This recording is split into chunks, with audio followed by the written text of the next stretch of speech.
Thank God for you folks telling these great jokes. Hoping our music adds some laughter tonight. Hey!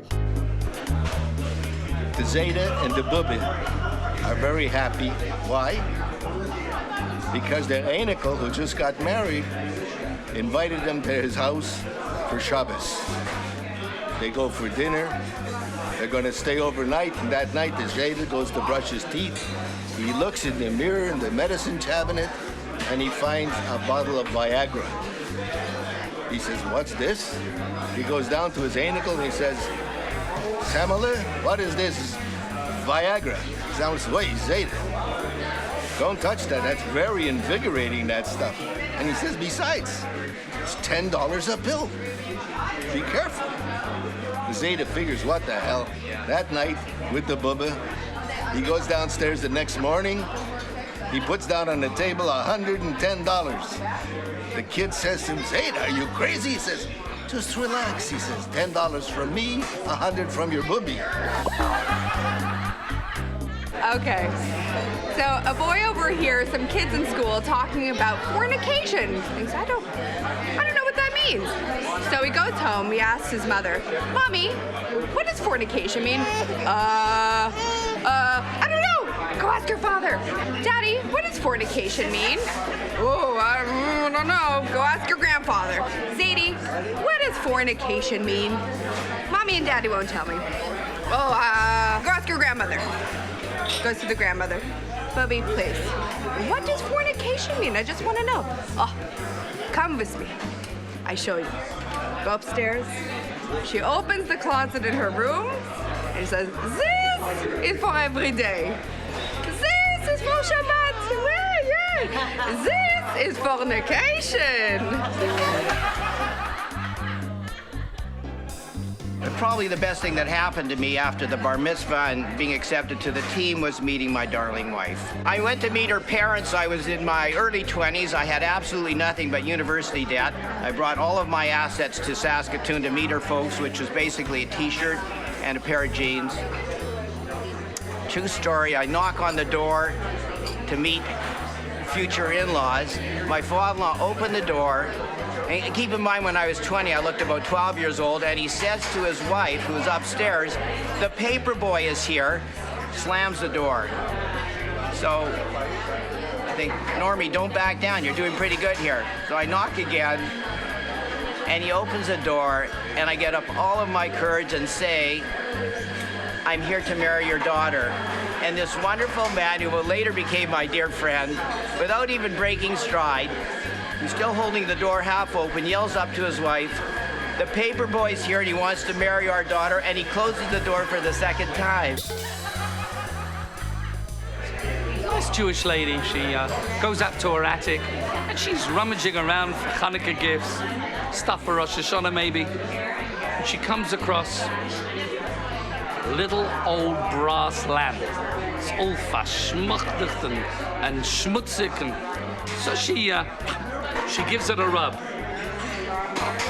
A Jewish genie with a strommel and bekisher, a longer board and payas. And she said, "Who are you?" He said, "Yes, I'm a Jewish genie. And I'm here to grant you 3 wishes. 3 wishes. 3 wishes. Be careful. Whatever you wish for, I'm going to give your husband 10 times what you wish for. Okay? Okay.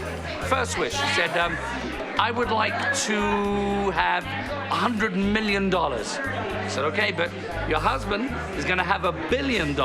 Poof. She gets $100 million. Second wish, she said, I'd like to be the most beautiful, sexiest, gorgeous woman in the world. He said, okay, remember, your husband will be 10 times more gorgeous and pretty and sexy. She said, doesn't matter. Poof. Second wish, she's the most beautiful girl in the world. And the genie says, remember, Rivka, this is your 3rd and final wish. What do you want? Remember, your husband's gonna get 10 times the amount. And she thinks slowly, and she says, I would like a mild heart attack.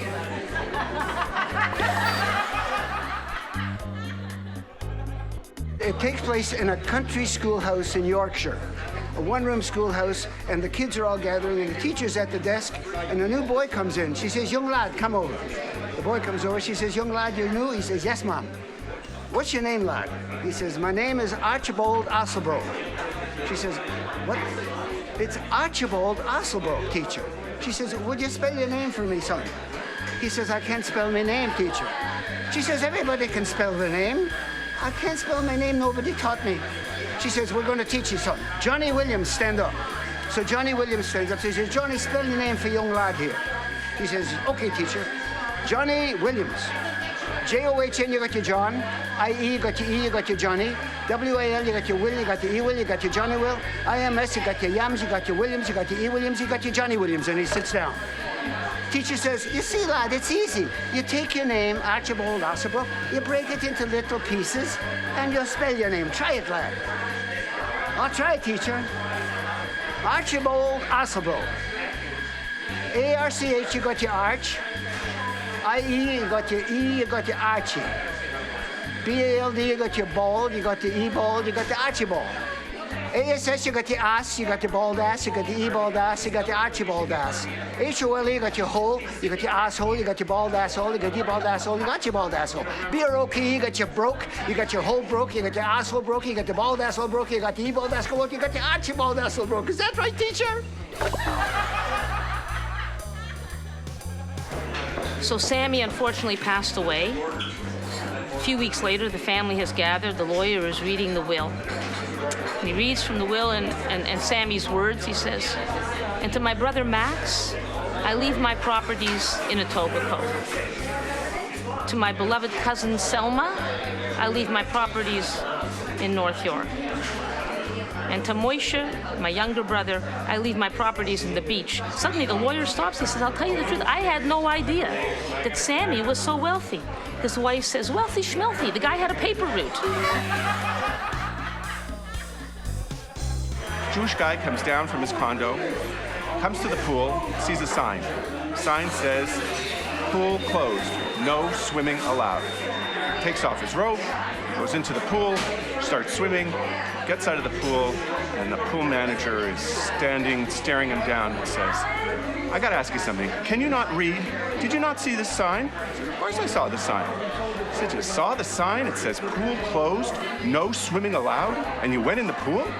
He says, yeah, I saw the sign, but I didn't read it that way. What do you mean you didn't read it that way? The sign says pool closed, no swimming allowed. How else can you read it? He says, I'm sorry, I read it this way. Pool closed, no swimming allowed.